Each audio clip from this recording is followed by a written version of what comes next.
Selamat bertemu kembali rekan-rekan sekalian dalam perkuliahan analisa struktur lanjut. Pada video pembelajaran kali ini kita akan membahas tentang rangka batang. Kita mulai dari definisinya terlebih dahulu. Yang disebut sebagai plane truss itu adalah suatu framework dua dimensi yang terdiri dari batang-batang yang lurus ya, yang lurus dan prismatis dan terkoneksi satu sama lain oleh join-join yang tidak memiliki tahanan friksi. Kemudian diberikan beban-beban dan reaksi-reaksi yang bekerja hanya pada join-joinnya tersebut ya. Nah, di sini ada beberapa kata kunci yang perlu kita garis bawahi. Yang pertama adalah prismatis ya. Jadi yang disebut sebagai prismatis itu adalah dia memiliki penampang yang nilainya konstan sepanjang batangnya. Misalkan kita memiliki suatu batang seperti ini. Ini adalah titik 1, ini adalah titik 2, kemudian tengahnya kita ambil titik 3 begitu. Nah, kalau kita potong pada titik 1 maka dia memiliki penampang, misalkan bentuknya adalah persegi, memiliki lebar B dan tingginya adalah H. Kalau kita potong pada titik ujung yang kedua, ya kita akan memiliki penampang atau luas penampang yang sama, yaitu memiliki lebarnya adalah B dan tingginya adalah H. Begitu juga jika kita potong pada titik yang ketiga yang berada di tengah daripada batang tersebut, memiliki penampang yang sama, memiliki lebar B dan tingginya adalah H. Nah, kemudian sifat daripada titik kumpulnya atau join-joinnya itu dia tidak memiliki tahanan friksi ya, sehingga dia dapat berputar. Sehingga di sini ketika dia bisa berputar tidak memiliki tahanan friksi, maka dia tidak dapat menahan momen ya, otomatis tidak dapat menahan momen. Oke, karena tidak dapat menahan momen, maka gaya dalam yang bekerja pada sistem struktur rangka batang hanyalah gaya dalam aksial saja ya. Gaya dalam yang bekerja kalau kita jabarkan pada sistem struktur itu ada momen ya, ada geser, kemudian ada gaya aksial. Oke, pada rangka batang maka momen itu tidak ada, dan gaya geser yang merupakan turunan pertama daripada momen juga pasti tidak ada ya. Kemudian yang kita anggap gaya dalam yang ada hanyalah gaya dalam aksial, bisa dia itu tarik ya, maupun dia tekan. Oke, jadi gaya dalam yang bekerja pada sistem rangka batang hanyalah gaya dalam aksial saja. Dan kemudian kalau kita lihat kasus aktualnya, apakah kriteria ini terpenuhi ya? Tentu saja tidak seperti itu ya. Kalau kita memiliki suatu rangka batang sederhana, misalkan seperti ini ya.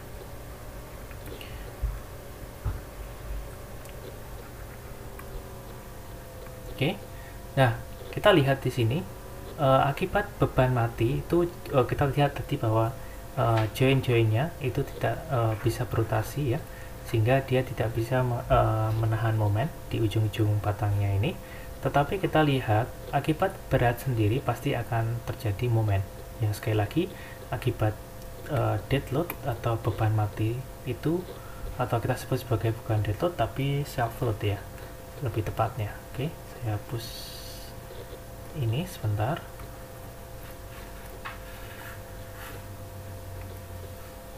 Nah, akibat self load itu akan terjadi momen seperti ini. Oke. Ini juga terjadi momen seperti ini, juga terjadi momen seperti ini. Ini terjadi momen seperti ini. Jadi seolah-olah ini seperti balok di atas dua tumpuan. Jadi ini seperti balok di atas dua tumpuan yang menumpuk pada titik ini dan titik ini. Ini juga sama, balok di atas dua tumpuan yang menumpuk pada titik ini dan titik ini.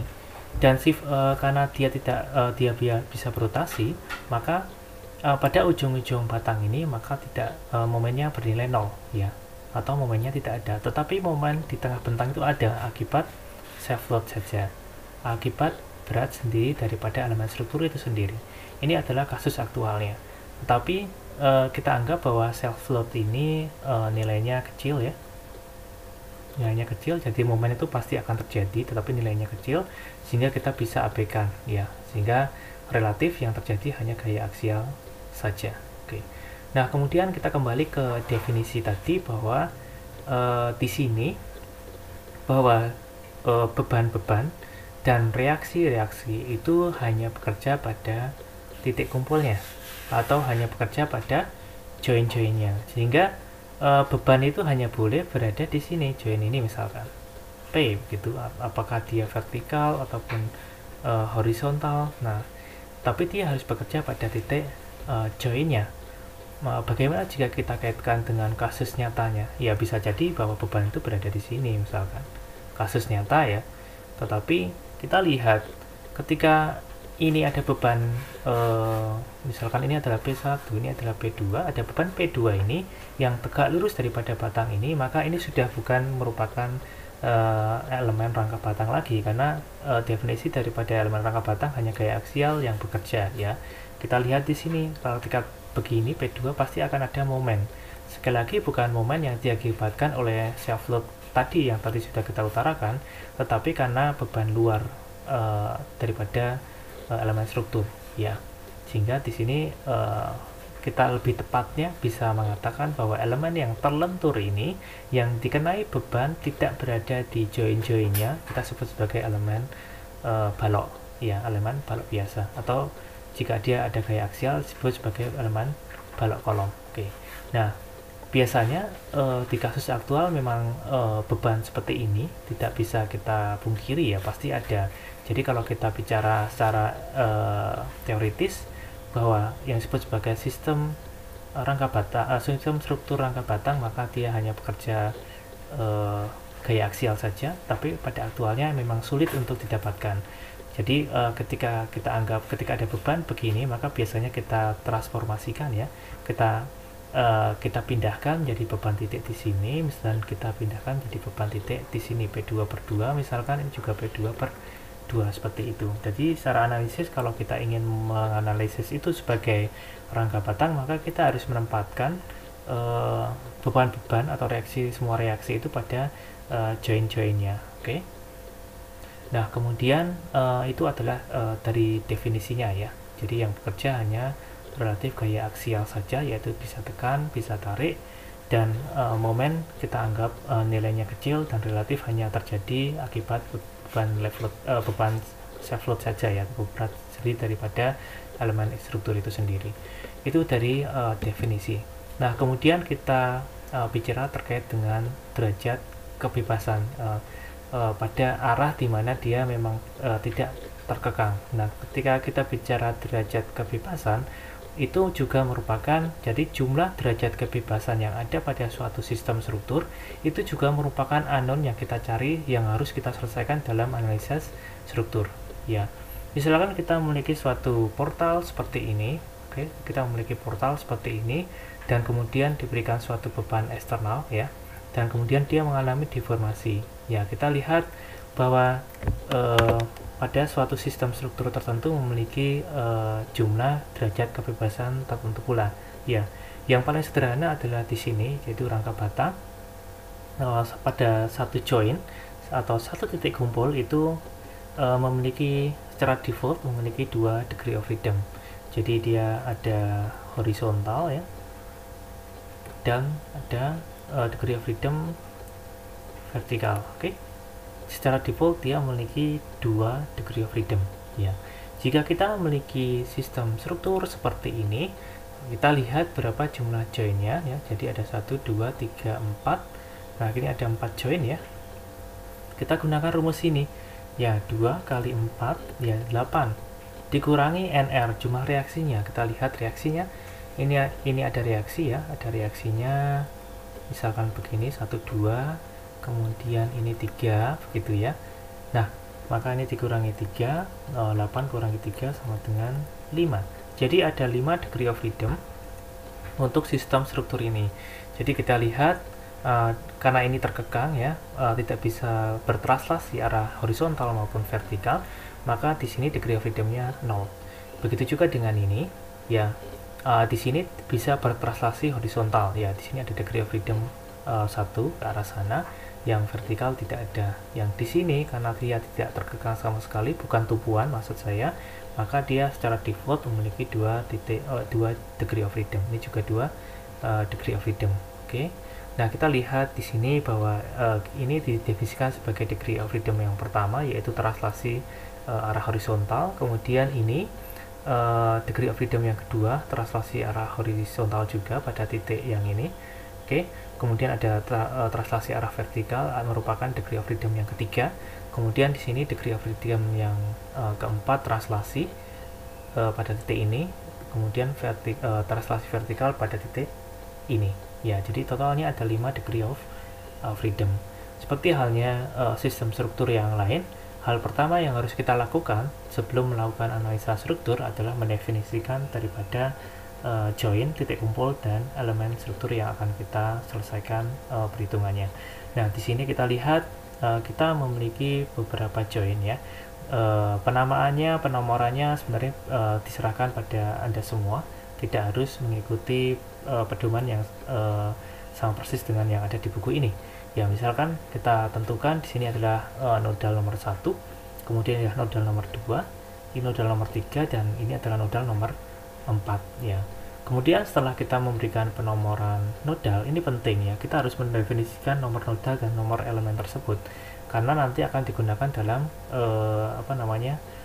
perhitungan atau analisa struktur, penyelesaian analisa struktur yang nanti kita akan arahkan pada suatu bentuk matriks, ukuran matriks tertentu yang sesuai dengan ukuran daripada jumlah daripada degree of freedom-nya. Nah, di sini setelah kita mendefinisikan penomoran join-nya, kemudian kita mendefinisikan penomoran daripada elemen atau batangnya. Di sini ada elemen batang 1, elemen batang 2 ya, elemen batang 2 di sini di atas misalkan, kemudian elemen batang 3, elemen batang 4, 5 dan 6. Oke. Nah, sekali lagi pedoman penomorannya tidak harus seperti ini ya. Jadi Anda bisa mendefinisikan sendiri dan yang terpenting adalah kita melakukannya secara konsisten. Ya. Jika kita melakukannya secara konsisten, walaupun penomorannya berbeda-beda, tetap akan menghasilkan suatu nilai deformasi dan gaya dalam yang sama. Oke. Nah, di sini kita lihat setelah kita mendefinisikan tadi ya, ada nomor nodalnya, ada nomor elemennya, kemudian kita mendefinisikan degree of freedom-nya. Oh, sebelum itu kita harus berikan dulu tanda anak panah ini penting ya. Jadi kita harus definisikan start dan end point-nya. Jadi batang 1 misalkan kita ambil start point-nya di sini dan end point-nya di sini. Oke. Sekali lagi ini penting, walaupun kita hanya memberikan suatu anak panah seperti ini, tetapi ini menjadi pedoman ketika kita menyelesaikan analisa struktur menggunakan metode matriks nanti. Kemudian yang elemen 2 misalkan kita tetap beranjak dari kiri ke kanan, jadi start point-nya di sini, end point-nya di sini, misalkan begitu. Kemudian yang elemen 3, batang 3 dari bawah ke atas, ini juga batang 4 dari bawah ke atas, ini juga sama dari ujung kiri ke kanan, bawah ke atas, ini juga bawah ke atas. Oke. Nah, setelah kita mendefinisikan tadi penomoran nodalnya, penomoran elemen, dan tanda anak panah yang menunjukkan start sama end point-nya, kemudian kita mendefinisikan degree of freedom atau derajat kebebasannya. Tadi sudah kita definisikan bahwa ini karena terkekang pada kedua arahnya, yaitu horizontal dan vertikal, maka kita sebut sebagai ini tidak memiliki degree of freedom atau derajat kebebasan. Yang di sini hanya bisa memiliki derajat kebebasan horizontal, yaitu di 1 di sini. Oke. Nah, kemudian di sini setelah default tadi kita sudah sebutkan, jika dia tidak terkekang, maka dia secara default memiliki 2 degree of freedom, yaitu horizontal dan vertikal. Jika di sini ada D2 ya dan D3. Oke. Penomorannya atau penyebutannya dimulai dari horizontal dulu, kemudian vertikal. Kemudian ada D2, D3, kemudian ada horizontal D4, kemudian D5. Oke.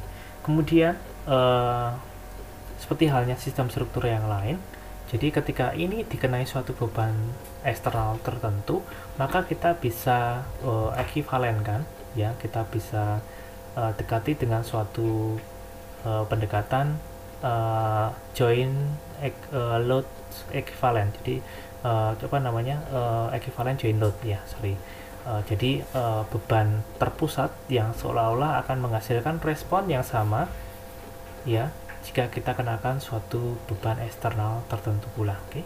Jadi seolah-olah bahwa D1 itu disebut sebagai itu diakibatkan oleh P1, D2 deformasi yang kedua diakibatkan oleh P2, deformasi 3 diakibatkan oleh P3, deformasi 4 diakibatkan oleh P4, dan deformasi yang kelima itu diakibatkan oleh P5. Oke. Nah, kemudian kita perkenalkan dua sistem koordinat ya. Jadi ada dua sistem koordinat ya, sistem koordinat ya.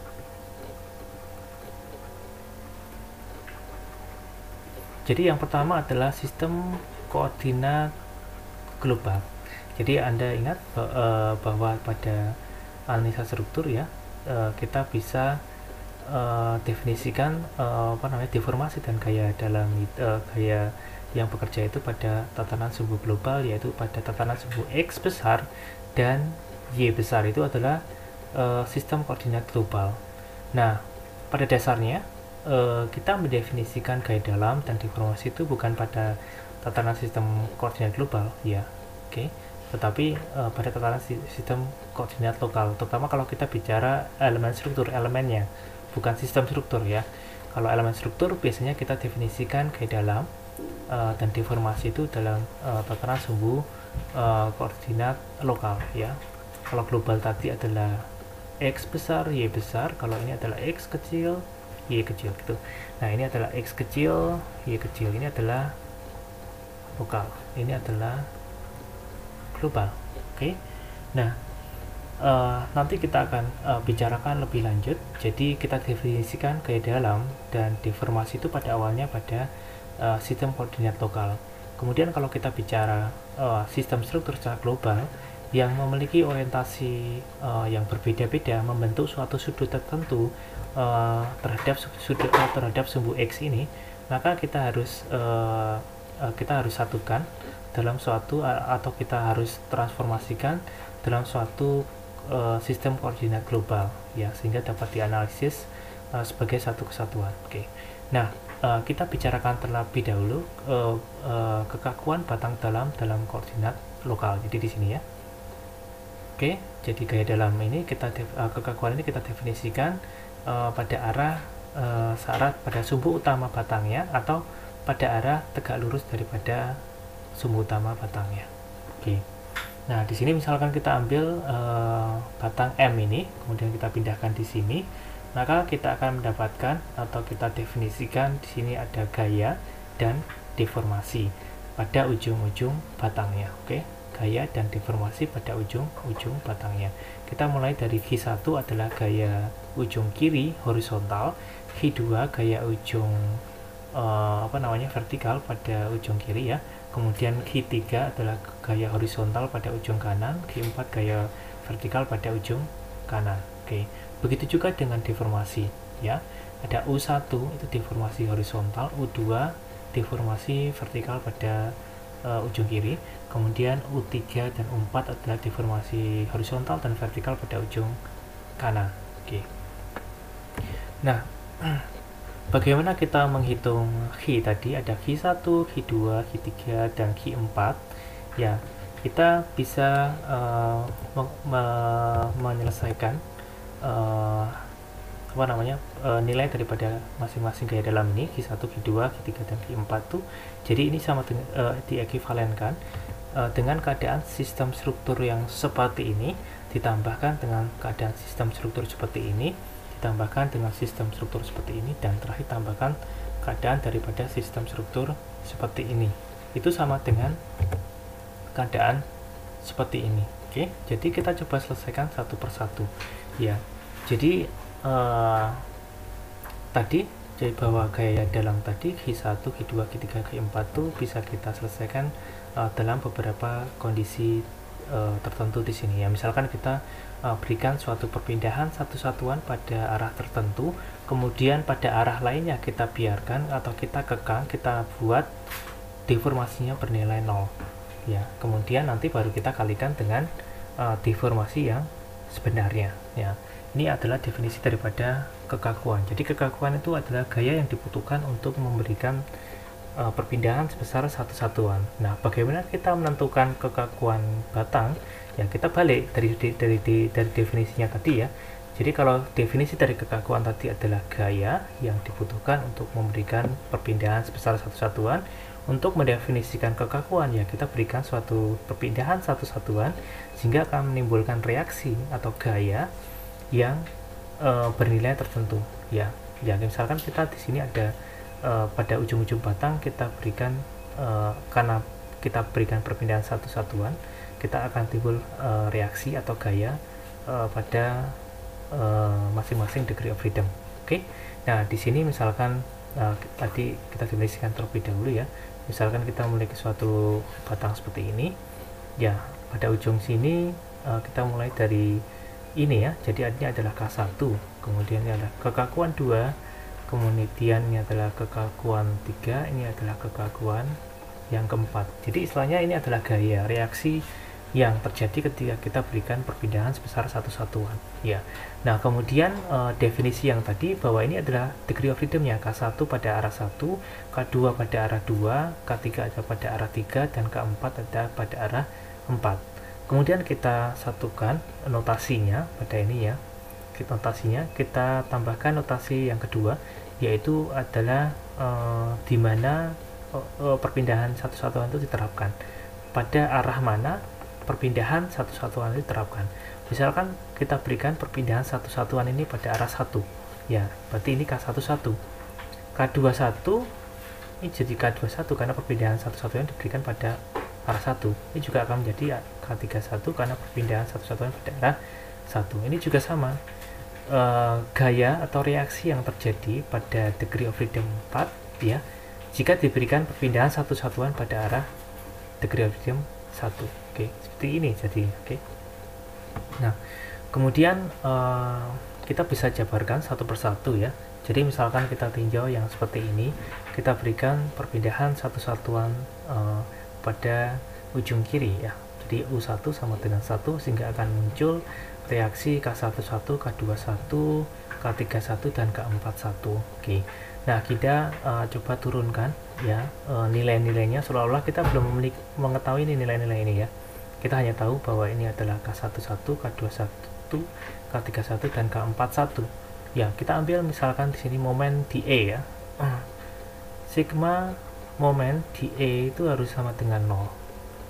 Oke, sigma momen di E sama dengan 0. Jadi semua gaya-gaya yang garis kerjanya melewati titik E, maka dia tidak mengakibatkan momen terhadap titik E ya, yaitu K41 dan K31 serta K11 pasti tidak akan mengakibatkan momen terhadap titik E, sehingga hanya di sini saja yang mengakibatkan momen terhadap titik E, yaitu K21 ya. Jadi momennya adalah K21 dikalikan dengan L sama dengan 0. Kan L itu kan tidak mungkin 0, jadi panjang daripada batangnya kan tidak mungkin 0 ya. Jadi pasti K21 sama dengan 0. Oke, K21 sama dengan 0 sehingga Anda dapatkan K21 ini adalah 0. Kemudian kita ambil keseimbangan sigma V sama dengan 0 ya. Kita ambil sigma V sama dengan 0. Kita lihat bahwa K21 itu harus diimbangi oleh K41. Jadi K21 plus K41 itu sama dengan 0. Jadi K41 itu sama dengan minus K21. Kalau K21 nya adalah 0, pasti K41 juga nilainya 0. Oke. Nah, kemudian kita definisikan, kita terapkan persamaan keseimbangan sigma horizontal sama dengan 0. Oke. Nah, kita lihat di sini bahwa K11 itu harus diimbangi oleh K31. K11 plus K31 sama dengan 0. Jadi K31 itu pasti minus dari K11. Oke, kita tidak tahu nilainya berapa. Kita coba definisikan. Ya, kita ingat lagi di perkuliahan mekanika bahan ya, bahwa tegangan itu sama dengan modulus elastisitas dikalikan regangan. Ya, tegangan itu karena ini kita bicara rangka batang ya. Jadi tegangan yang terjadi ya tegangan aksial, bisa tekan, bisa tarik, itu saja. Ya, tidak ada tegangan lentur di sini, karena ini adalah sistem rangka batang. Nah, ini kita definisikan sama dengan gaya dibagi luasannya, luas daripada penampangnya. Tadi kita sudah definisikan bahwa yang disebut sebagai rangka batang itu dia memiliki penampang yang prismatis, nilainya konstan sepanjang batangnya. Jadi A ini nilainya konstan. Oke, sama dengan E dikalikan regangan. Regangan itu definisinya apa? Regangan itu sama dengan perubahan panjang dibagi dengan panjang awalnya. Jadi perubahan panjangnya delta L per L. L itu adalah panjang awalnya. Sehingga di sini kita lihat bahwa P per A, jadi P itu adalah gaya, sekali lagi gaya. Nah, tadi kita sudah definisikan P ini adalah gaya, yaitu di sini karena perpindahan satu-satuannya di sini, maka gayanya adalah di sini adalah K11. Sekali lagi K11. Ya, P ini kita ubah jadi K11 per A ya, sama dengan E. Dikalikan perubahan panjangnya. Perubahan panjangnya berapa? Perubahan panjangnya adalah satu satuan. Ya, satu satuan per L. Ya, kita dapatkan bahwa di sini bahwa K11 itu sama dengan, kita pindahkan ke sana ya, E A per L. Ya, ini adalah formula daripada kekakuan 11. Ya, kita dapatkan K31 ya. Ya, K31 minusnya. Minus EA per L. Jadi Anda lihat di sini adalah EA per L, ini adalah minus EA per L. Oke. Nah, kemudian pada kondisi ini kekakuan yaitu gaya yang dibutuhkan untuk memberikan perpindahan sebesar satu satuan, kemudian kita kalikan dengan perpindahan yang sesungguhnya dan ditambahkan dengan kondisi yang lain akan sama dengan yang tadi ini. Oke. Sama dengan gaya yang terjadi sebagai reaksi daripada gaya luar yang terjadi merupakan perjumlahan aljabar daripada masing-masing keadaan ini. Oke. Itu adalah yang pertama. Kemudian yang kedua adalah misalkan kita berikan perpindahan satu satuan pada arah 2 ya. Jadi kita berikan perpindahan satu satuan pada arah 2. Oke, kita terapkan lagi sigma momen di E sama dengan 0. Oke. Kita lihat sigma momen di E sama dengan 0. Oke, jadi kita ingatkan lagi tadi ada ini ya, K12, K22, K32 dan K42. Jadi notasi awal ini adalah DOF-nya, dan yang berikutnya adalah perpindahannya, perpindahan satu satuannya. Oke, jadi DOF-nya adalah pada arah 1, tetapi perpindahannya pada arah 2.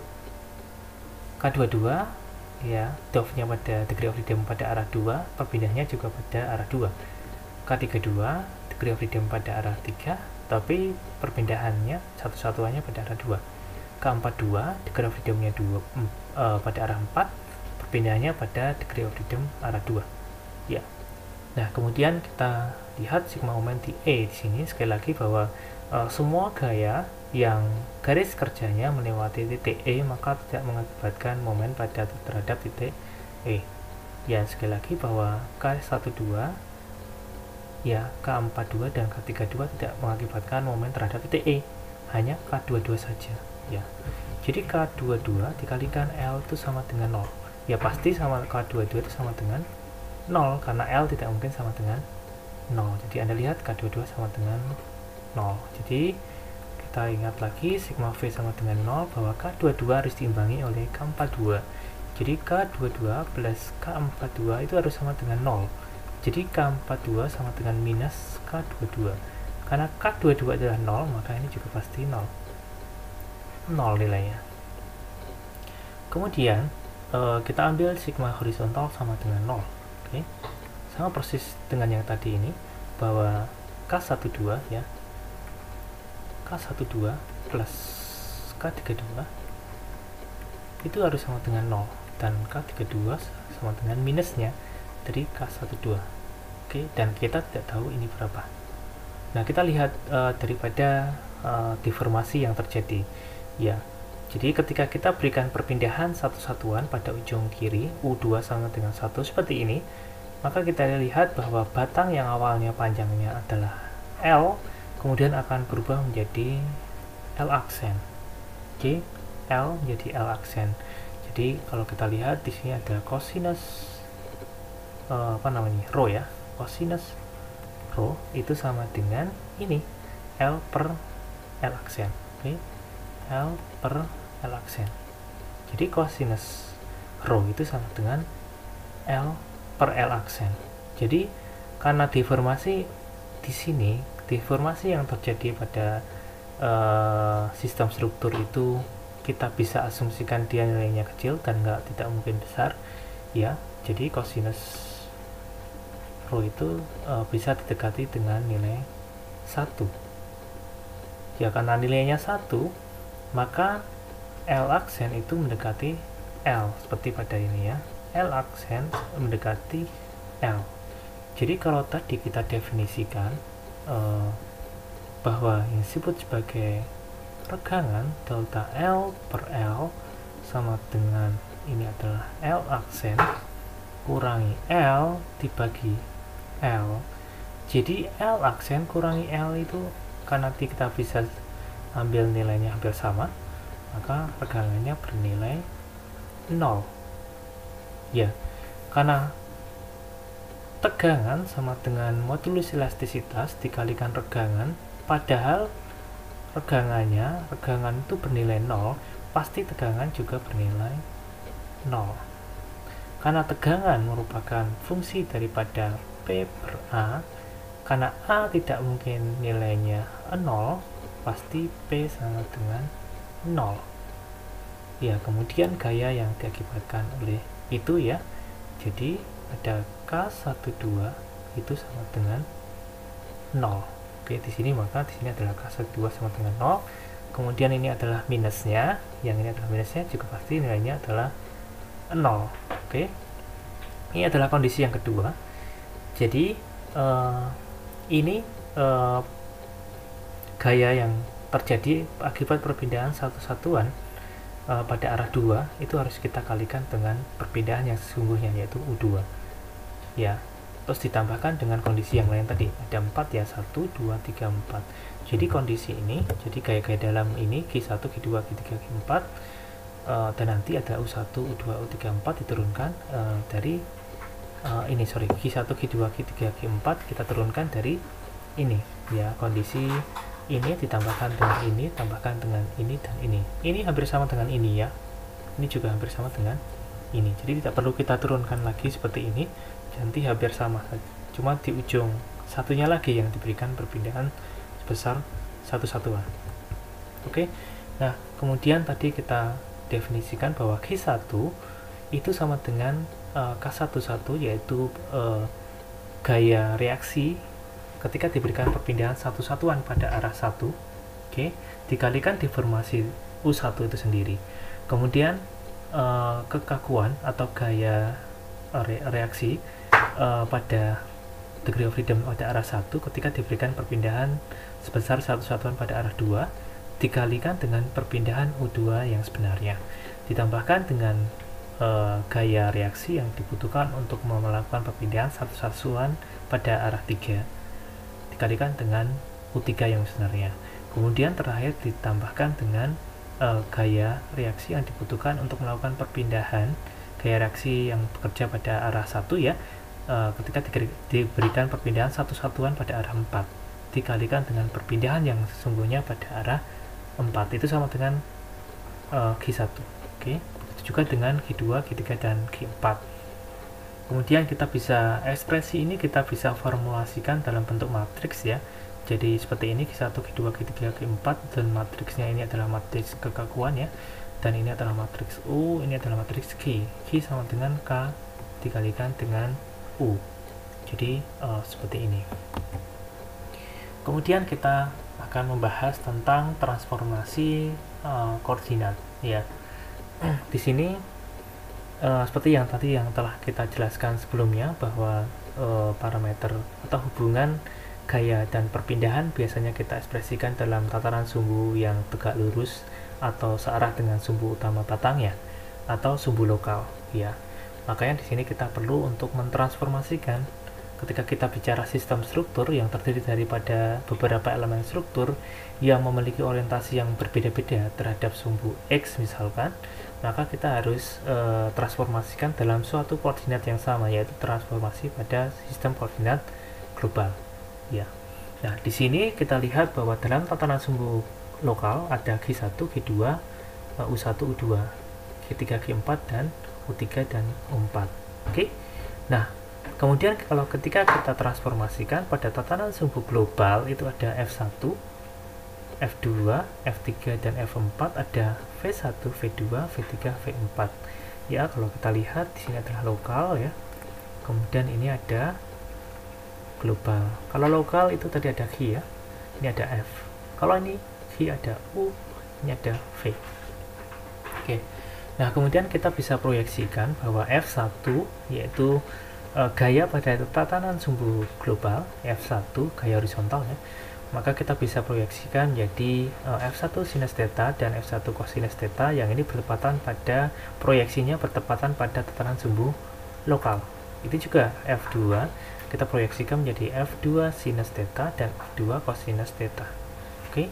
Dan kita dapatkan hubungannya seperti ini ya. Jadi G1 itu sama dengan F1 cosinus theta plus F2 sinus theta. G2 sama dengan minus F1 sinus theta plus F2 cosinus theta. Dengan cara yang sama, G1 sama dengan G3, G2 sama dengan G4, seperti itu. Dan kita bisa buat formulasi matriksnya. Jadi G1, G2, G3, G4, ini adalah matriksnya, transformasinya, F1, F2, F3, F4. Dan ini disebut sebagai matriks T, matriks transformasi. Ini ya, matriks transformasi. Jadi G sama dengan T, matriks transformasi dikalikan dengan F. Jadi gaya pada tatanan sumbu lokal itu sama dengan transformasi daripada gaya pada tatanan sumbu global. Oke. Nah, bagaimana kalau kita balik ya? Kalau kita sebaliknya, maka gaya pada tatanan sumbu global itu sama dengan T transpose. Jadi matriks transformasi yang ditransposkan dikalikan dengan H, gaya pada tatanan sumbu lokal. Oke. Kemudian sama juga dengan yang ini, yaitu deformasi ya. Jadi U sama dengan T dikalikan dengan V. Ya, jadi U yaitu deformasi pada tatanan sumbu lokal itu sama dengan matriks transformasi dikalikan deformasi pada tatanan sumbu global. Oke, nah kemudian kita membahas tentang matriks kekakuan ya dalam tatanan sumbu global ya. Oke. Tadi kita sudah definisikan bahwa F itu sama dengan gaya pada tatanan sumbu global itu sama dengan matriks transformasi yang dikalikan dengan ditransposkan dikalikan dengan G, gaya pada tatanan sumbu lokal. Oke. Padahal G sendiri tadi kita sudah definisikan G sama dengan K dikalikan U. Jadi T transpos K dikali K dikalikan dengan U. Oke, sehingga padahal U sendiri tadi sudah kita definisikan bahwa U itu sama dengan matriks transpos dikalikan dengan V. Jadi perpindahan pada sumbu lokal itu sama dengan matriks transpos matriks transformasi dikalikan dengan perpindahan pada tatanan sumbu global, sehingga menjadi seperti ini. Oke, dan kita satukan di sini bahwa ini T transpos dikalikan dengan K dikalikan dengan T itu sama dengan K ya, matriks sama dengan matriks kekakuan global ya, sama dengan matriks kekakuan dalam tatanan sumbu global. Jadi K ini adalah ini. Oke. Merupakan fungsi daripada theta. Kemudian kita lihat bahwa ini bisa disederhanakan menjadi seperti ini. Kemudian kita lihat bahwa persamaan pada level struktur ya, kita ingatkan lagi tadi ya bahwa pada level lokal itu tadi ada G ya, gaya pada tatanan sumbu lokal, ada gaya pada tatanan sumbu global, ada deformasi pada tatanan sumbu lokal, ada deformasi pada tatanan sumbu global. Oke, ada matriks ada kekakuan pada tatanan sumbu lokal, ada kekakuan pada tatanan sumbu global. Jadi K kecil dan K besar. Ketika kita tinjau sistem struktur, ya, ini adalah lokal, global, kemudian struktur, maka ada P, ya, gaya yang bekerja pada sistem struktur, gaya join, ya. Kemudian ada D, itu deformasi strukturnya, ya, deformasi struktur. Kalau kita bicara struktur itu sudah mencakup elemen-elemen struktur yang tadi kita bicarakan, ada lokal, ada global, ya. Kita bicarakan bisa dari menggunakan tekanan sumbu lokal ataupun tekanan sumbu global. Oke, kemudian kalau kekakuannya kita sebut sebagai S, yaitu kekakuan sistem struktur. Kalau ini adalah kekakuan elemen, jadi ini levelnya pada elemen, ya, atau elemen atau member, ya. Jadi kalau ini adalah levelnya adalah elemen, ini adalah levelnya adalah struktur, berbeda. Elemen itu bisa diekspresikan dalam tataran sumbu lokal, bisa diekspresikan juga dalam tataran sumbu global. Oke. Oke, saya kira demikian video pembelajaran kita kali ini. Terima kasih atas kehadirannya. Kita bertemu lagi dalam video pembelajaran berikutnya.